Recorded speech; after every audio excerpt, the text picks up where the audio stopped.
Dari kecil kita diajarin buat rajin sekolah, rajin bantu orang tua, rajin kerja, tapi nggak ada yang ngajarin kita kapan harus berhenti.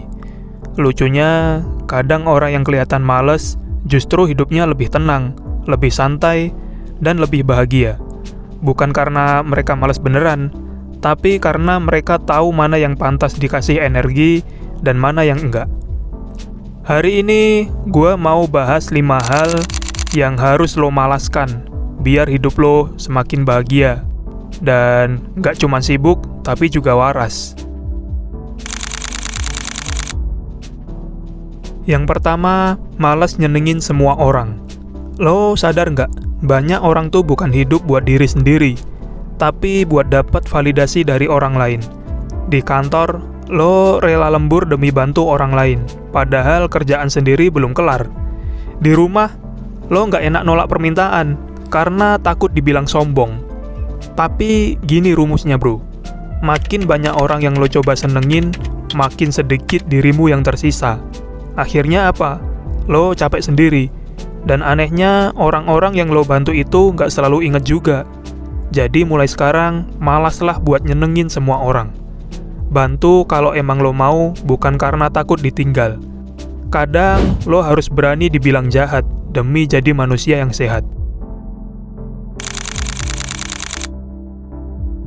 Yang kedua, malas ngejar validasi sosial. Zaman sekarang tuh aneh, yang kelihatan bahagia lebih dihormatin daripada yang beneran bahagia. Lihat aja di sosmed, orang-orang berlomba-lomba kelihatan sukses, flexing dikit, posting dikit biar kelihatan wah. Padahal kadang yang kelihatan kaya, itu justru yang paling kosong di dalam. Dunia sekarang lebih menghargai yang terlihat bahagia, daripada yang bener-bener bahagia. Mulai sekarang, malaslah ngejar pengakuan. Nggak semua hal harus diposting, nggak semua prestasi perlu diumumin. Lo nggak butuh like buat ngerasa cukup. Biarkan hasilnya yang bicara, bukan caption lo. Yang ketiga, malas terlalu produktif. Ini penting banget. Orang zaman sekarang tuh takut banget dianggap malas. Jadi semua hal dikerjain. To-do list panjang banget, tapi nggak tahu arah. Padahal banyak yang kelihatan sibuk, tapi sebenarnya nggak maju kemana-mana. Hustle culture udah bikin banyak orang lupa bedain antara sibuk dan berkembang. Coba deh, sesekali lo males, bukan males yang nggak ngapa-ngapain, tapi males biar otak lo sempat mikir, gua ini lagi ngapain sih sebenarnya? Kadang justru dari males, itu muncul arah hidup yang baru.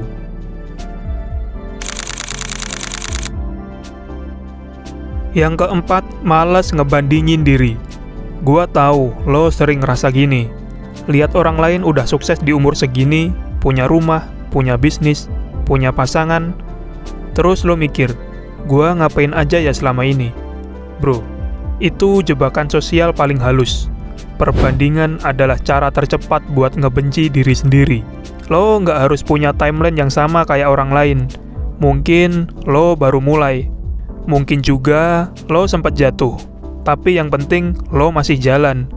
Mulai sekarang, malaslah ngebandingin diri. Karena hidup lo bukan kompetisi, tapi perjalanan. Dan tiap orang punya ritme masing-masing. Yang kelima, malas nurut sama kata orang. Ini yang paling bahaya, karena dari kecil, hidup kita dibentuk sama kata orang. Kuliah biar sukses, nikah umur segini biar nggak dibilang gagal, kerja yang aman aja, jangan aneh-aneh. Padahal, semua itu lahir dari ketakutan mereka sendiri, bukan kebenaran. Masyarakat suka bikin standar hidup dari ketakutan, bukan dari kebenaran.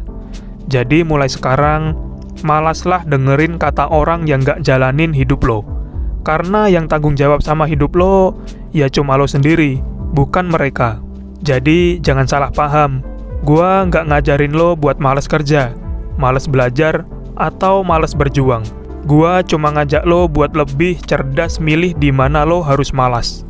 Malas nyenengin semua orang, malas ngejar validasi, malas produktif tanpa arah, malas ngebandingin diri, dan malas nurut sama kata orang.